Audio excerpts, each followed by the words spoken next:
Good day, employers in Hong Kong. My name is Christy Lanchinibri Duga. I'm 27 years old. I'm single mom to a wonderful 5-year-old boy. My father's name is Cesar Duga and my mother's name is Florence Duga.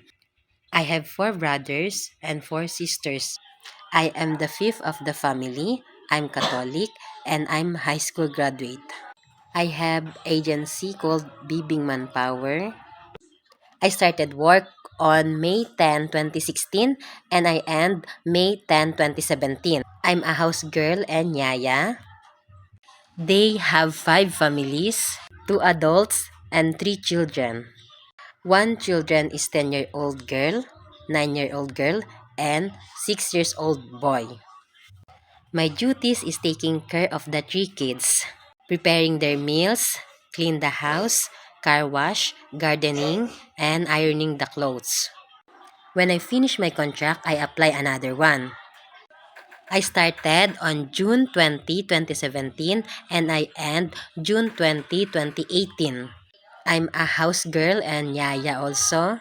They have 4 families, 2 adults and 2 children. One children is 6 years old girl and 5 years old boy.